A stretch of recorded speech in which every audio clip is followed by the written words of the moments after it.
ओम शांति। 20 जून 2026 के बाबा के मधुर महावाक्य। बाबा कहते, मीठे बच्चे, तुम्हारे पास अविनाशी ज्ञान रत्नों का अथाह खजाना है। तुम उसका दान करो। तुम्हारे दर से कोई भी वापस नहीं जाना चाहिए। तुम्हारे पास अविनाशी ज्ञान रत्नों का अथाह खजाना है। तुम उसका दान करो। तुम्हारे दर से कोई भी वापस नहीं जाना चाहिए। प्रश्न सरसबंधों की स्क्रीन। बाप अपने बच्चों को कौन सी श्रीमत। बाबा कहती, मीठे बच्चे, अपना बुद्धि योग सब तरफ से हटाए एक मुझे याद करते रहो। दुनिया की कोई भी वस्तु, मित्र संबंधी आदि याद ना आए, क्योंकि इस समय सब दुख देने वाले हैं। विश्व का मालिक बनना है तो जरूर 63 जन्मों का हिसाब तक चुकता करने की मेहनत करनी पड़े। सब कुछ भूल अशरीरी बनो, तब हिसाब तक चुकता हो। बाप कहते हैं, सबसे प्यारा से प्यारा मैं ही हूँ, मीठे से मीठा मैं ही हूँ। ससंबंध किसके साथ? बाप के साथ। ओम शांति। बाप दादा बच्चों से पूछते हैं कि किसकी याद में बैठे हो? शिव बाबा की। बुलंद आवाज में कहना चाहिए, शिव बाबा की याद में बैठे हैं। तुम बच्चे अर्थात आत्मा का कनेक्शन है शिव बाबा से। तुम शिव बाबा के बनते हो इनके द्वारा, क्योंकि शिव बाबा इनके द्वारा ही मिलते हैं। ये बीच में दलाल भी कहा जाता है। तुम्हारा दलाल से कोई कनेक्शन नहीं है। ये तो सिर्फ बाप कहते ये तो बीच में दलाल है। तुम्हारा दलाल से कोई कनेक्शन नहीं है। लेन देन का हिसाब किताब, सब हिसाब किताब बाप से ही होना है, इनसे नहीं। इनका भी लेन देन बाप से है। ये भी उस बाप को कहते हैं, बाबा मेरा सब कुछ आपका है।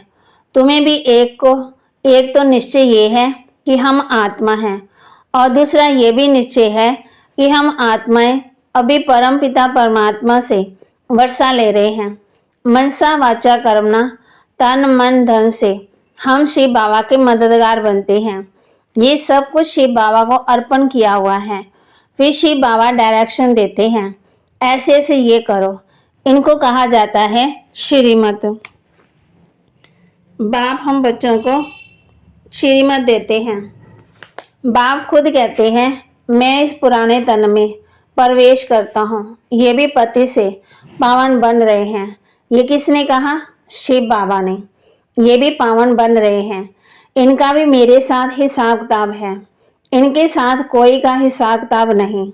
तुम चिट्ठी लिखते हो, शिव बाबा केयर ऑफ ब्रह्मा, परंतु माया ऐसी है जो निरंतर याद करने नहीं देती। बुद्धि योग घड़ी घड़ी तोड़ देती है। अगर यही पक्का पुरुषार्थ करेंगे तो फिर दूसरा सब कुछ भूल जाएगा, शरीर भी भूल जाएगा। ये शरीर होगा, परंतु आत्मा को इन सब चीज़ों से नफरत होगी। ये अवस्था जमाने की प्रैक्टिस करनी होती है। अंत में हमको अपना शरीर भी याद ना पड़े। बाप कहते हैं, अपने को अशरीरी समझ, मुझ बाप को याद करो। मैं सदा अशरीरी हूँ। तुम भी अशरीरी थे, फिर तुमने पाठ बजाया, अब भी फिर तुमको पाठ बजाना है। ये मेहनत है। विश्व का मालिक बनना कोई कम बात है क्या? मनुष्य विश्व का मालिक बन सकता है। ये देवता भी मनुष्य हैं, परंतु इनको दैवी गुण वाले देवता कहा जाता है। लक्ष्मी नारायण विश्व के मालिक थे। इन्हों को अपने बच्चे होंगे, वही उनको माँ बाप मानेंगे। परंतु आजकल मनुष्य अंधश्रद्धा से इन लक्ष्मी नारायण को तमेश माता तमेश पिता कहते। वास्तव में ये महिमा है शिव बाबा की। देवताओं की महिमा गाते। आप सर्वगुण संपन्न, 16 कला संपूर्ण, निर्विकारी, मर्यादा पुरुषोत्तम। परंतु उनकी पूजा क्यों करते ये किसी को नहीं पता है। अभी तुम ऐसी महिमा नहीं गाएंगे कि तुम माता पिता हम बालक तेरे। तुम जानते हो शिव बाबा वह निराकार परम पिता परमात्मा है। उनसे ही सुख गनेरे मिलते हैं। बाकी जो भी संबंधी आदि हैं उनसे दुख ही मिलता है। प्यारे से प्यारा बाप एक ही है, सबसे मीठा प्यारा और सहसंबंध की रचना भी मिलती है। इसलिए बाप कहते हैं, मामा, काका, चाचा आदि सब से बुद्धि योग हटाए माँ में कम याद करो। तुम गाते भी हो ना, दुख हरता सुख करता सदगति दाता एक ही है, वही हमारा सब कुछ है। लौकिक बाप से भी दुख मिलता, बाकी टीचर हैं जो किसी को दुख नहीं देते। टीचर पास जाकर पढ़ने से तुम शरीर निर्वाह करते हो, हुनर सिखलाने वाले भी होते हैं। यह सब अलग काल के लिए टीचिंग करते। भक्ति में भी महिमा एक राम अथवा परमपिता परमात्मा की ही करते, उनको ही याद करते हैं। वास्तव में भक्ति भी एक ही करनी है, वह एक ही तुमको पूज्य बनाते हैं। तुम पहले पहले एक शिव बाबा की पूजा करते हो, उनको सतो प्रधान भक्ति कहा जाता है। फिर आत्मा भी सतो प्रधान से सतो रजो तमो बनती है। तुम समझते हो, हम पुजारी बनते हैं। तुम पहले एक शिव की पूजा करते हो, फिर कलाएं कमती होती जाती है। भक्ति भी सतो प्रधान से सतो रजो तमो बन जाती। सारा ड्रामा तुम्हारे ऊपर ही बना हुआ है। आपे पूज्य आपे पुजारी, जो 84 जन्म पूरे लेते हैं उनकी कहानी है। उनको ही बाप बैठ बताते हैं, तुमने 84 जन्म कैसे लिए, हिसाब ही उनका है। जो पहले पहले पूज्य देवी देवता बनते वही पुजारी बनते। बाप कहते हैं, मैं कलब कलब आकर तुमको पढ़ाता हूँ और देवी देवता धर्म की स्थापना करता हूँ, राजयोग सिखाता हूँ। भगवान तो एक ही होता है। वह कहते हैं, ठिक्कर भीतर कण कण में परमात्मा है, परंतु ऐसे तो हो ही नहीं सकता है। भगवान की तो महिमा अपरंपार है। कहते हैं, हे बाबा, तुम्हारी गतमत न्यारी, अर्थात तुम्हारी जो श्रीमत मिलती है वह सबसे न्यारी है। बाप को कहते ही हैं, गति सदगति दाता परम पिता परमात्मा। तो बुद्धि ऊपर में जाती है, दुख के टाइम उनकी ही याद आती। अगर राम सीता बुद्धि में हो फिर तो सारा रामायण बुद्धि में आ जाए। तुम तो पुकारते ही हो ना उस एक बाप को, सिवाय एक बाप के कोई भी साकारी मनुष्य व आकारी देवता से बुद्धि नहीं लगानी है। पतित पावन तो एक ही बाप है। कोई भी सत्संग में जाकर ये गाते हैं, पतित पावन सीताराम। माँ कहती, अर्थ कुछ नहीं जानते, ये सब है भक्ति मार्ग का गायन। सब रावण की जेल में है, मनम बुराइयों में बहुत भटकते रहते हैं। यहाँ भटकने की कोई बात नहीं है। बाप समझाते बच्चों को पॉइंट बुद्धि में अच्छी रीति धारण करनी है, कोई रेगुलर करनी। माँ कहते पढ़ाई रेगुलर करनी है। अगर कोई कारण से सवेरे नहीं आ सकते, दोपहर को आ जाना चाहिए। किसी को तंग भी नहीं करना है, सारा दिन पढ़ा है, कोई भी समय जाकर पढ़ना है। ये बच्चियां सुबह से लेकर शाम तक सर्विस पर हैं, सारा दिन सर्विस स्टेशन खुले हुए हैं। कोई भी आए उनको रास्ता बताना है। पहले पहले तो बताना है, विचार करो, तुमको दो बाप हैं। दुख में पारलौकिक बाप को याद करते हैं ना। अभी शिव बाबा कहते हैं, माँ में कम याद करो, मौत सामने खड़ा है। ये वही महाभारत लड़ाई है। बल बड़े पद्मपति करोड़पति हैं, बड़े बड़े मकान आदि बनाते हैं, परंतु वह रहने वाले थोड़ी हैं। बाप कहते वह सब टूट जाएंगे। वह समझते हैं कलयुग की आयु लाखों वर्ष है। इसको कहा जाता है घोर अंधियारा। कोई को पैसे बहुत हैं, पूछते हैं बाबा मकान बनाए। बाबा कहेंगे पैसे हैं तो भले बना लो, पैसे भी तो मिट्टी में मिल जाने हैं ना, ये तो टेम्पररी है, नहीं तो ये सब पैसे भी चले जाएंगे, कुछ भी नहीं रहेगा, बल बनाओ। फिर उसमें गीता पाठशाला का प्रबंध रखो। जो तुम्हारे दर पर कोई भी आए उनको भिक्षा ऐसी दो जो एकदम विश्व का मालिक बना दो। तुम्हारे पास अथाह ज्ञान धन है, इतना कोई के पास नहीं है। तुम्हारे पास सबसे शाहूकार वह हैं जिनके पास बहुत ज्ञान रतन बुद्धि में भरे हुए हैं। कोई भी आए तो तुम उनकी झोली भर दो। तुम्हारे पास इतना खजाना है, सिर्फ ये बोर्ड लगा दो, आओ तो हम आपको सदा सुखी स्वर्ग का वर्षा बना पाने का रास्ता बताएं, परंतु बच्चों में वह नशा नहीं रहता। यहाँ नशा चढ़ता है बाहर जाने से, भूल जाता है। शौक होना चाहिए, कोई भी आए उनको रास्ता बताएं तो बेड़ा पार हो जाए। तुम्हारे पास बहुत भारी धन है, कोई भी भिखारी आए वह लखपति आए तो भी उनको भी बहुत रत्न दे सकते हो। बाबा यहाँ नशा चढ़ाता है, फिर सोडा वाटर हो जाता।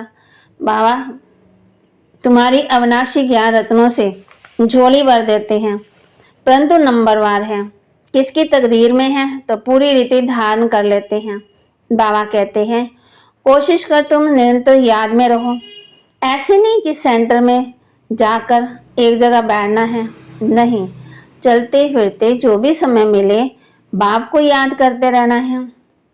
बाप कहते हाथ काटे दिल यादे, अर्थात बुद्धि का योग बाप के साथ हो। बाप की याद से तुम्हारा बहुत कल्याण होगा। 21 जन्मों के लिए तुम शाहूकार बन जाते हो। बेहद का बाप बेहद का वर्षा देते हैं। भारत स्वर्ग था, अब नरक है। बाप कहते हैं अब मुझे याद करो तो तुम्हारी आत्मा सतो प्रधान बन जाएगी। बाप को याद करेंगे तो नशा चढ़ेगा। हमारे जैसा धनवान सृष्टि में कोई नहीं है। बाप ही याद नहीं होगा तो धन कहाँ से आएगा।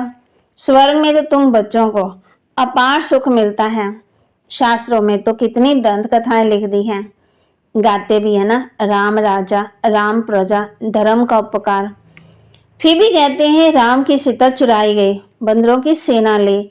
आगे खुद भी पढ़ते थे, कुछ भी समझते नहीं है। अब कितना समझ में आता है, कितनी वंडरफुल बातें लिखी हैं। बाप कहते हैं मुझे प्रकृति का आधार लेना पड़ता है। ब्रह्मा विष्णु शंकर दिखाते हैं ना त्रिमूर्ति में, परंतु ये भी समझते नहीं कि विष्णु कौन है, कहाँ के रहने वाले हैं। विष्णु के मंदिर को नर नारायण का मंदिर कहते हैं, परंतु अर्थ कुछ भी नहीं समझते। विष्णु के ये 2 रूप लक्ष्मी नारायण जो सत्युग में राज्य करते थे, अभी तुम मनुष्य देवता बन रहे हो। कोई भी आए तो बोलो ये ब्रह्मा कुमार कुमारियां हैं, तो प्रजापिता ब्रह्मा सबका बाप हुआ। बहुत ढेर की ढेर प्रजा है, नाम तो सुना है ना। भगवान ने ब्रह्मा द्वारा ब्राह्मण रचे, बाप ने जरूर बच्चों को वर्षा दिया होगा। तुम बच्चों को विश्व का मालिक बनाते, तुम शिव बाबा से वर्षा पाते। एक है लौकिक बाप, दूसरा है परलौकिक बाप। अब ये तुमको अलौकिक बाप मिला है, ये तो जौहरी था, ये थोड़ी कुछ जानता था। इनके लिए कहते हैं कि इनके बहुत जन्मों के अंत के जन्म में भी अंत में इनमें प्रवेश करता हूँ। वानप्रस्थी बनने का रिवाज भी भारत में ही है। 60 वर्ष के बाद गुरु के पास चले जाते हैं। बाप इनमें प्रवेश कर कहते हैं अब तुमको घर जाना है। बाप आए ही हैं घर ले जाने के लिए।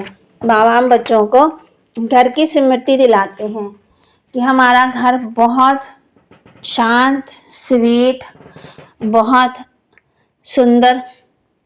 मुक्ति सब चाहते हैं, परंतु मुक्ति को जानते कोई नहीं है। कहते हैं ब्रह्म में लीन तो कोई हो ही नहीं सकते। ये तो सृष्टि का चक्कर फिरता ही रहता है, सबको पाठ बजाना ही है। कहते हैं वर्ल्ड की हिस्ट्री ज्योग्राफी रिपीट, ये अनादि ड्रामा बना हुआ है। 84 जन्मों का पाठ तुमको बजाना है। ये ज्ञान डांस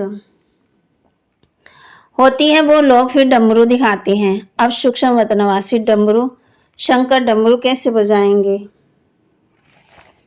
बच्चों को धारणा करवा रहे हैं। बाप ने जो अथाह ज्ञान का धन दिया है उसे धारण कर स्वयं भी शाहूकार बनना और सबको दान भी करना है। जो भी आए उसकी झोली भर देनी है। बाप ने जो अथाह ज्ञान का धन दिया है उसे धारण कर स्वयं भी शाहूकार बनना और सबको दान भी करना। जो भी आए उसकी झोली भर देनी है। बाप की याद से कल्याण होना है, इसलिए जितना हो सके चलते फिरते बाप की याद में रहना है। सत्संबंधों की रचना एक बाप से लेनी है। बाप की याद से ही कल्याण होना है। इसलिए जितना हो सके चलते फिरते बाप की याद में रहना है। सत्संबंधों की रचना एक बाप से लेनी है। वरदान, सदा बिजी रहने की विधि द्वारा व्यर्थ संकल्पों की कंप्लेन को समाप्त करने वाले संपूर्ण कर्मातीत भव। सदा बिजी रहने की विधि द्वारा व्यर्थ संकल्पों की कंप्लेन को समाप्त करने वाले संपूर्ण कर्मातीत भव। संपूर्ण कर्मातीत बनने में व्यर्थ संकल्पों के तूफान ही विघ्न डालते हैं। इस व्यर्थ संकल्पों की कंप्लेन को समाप्त करने के लिए मन को हर समय बिजी रखो।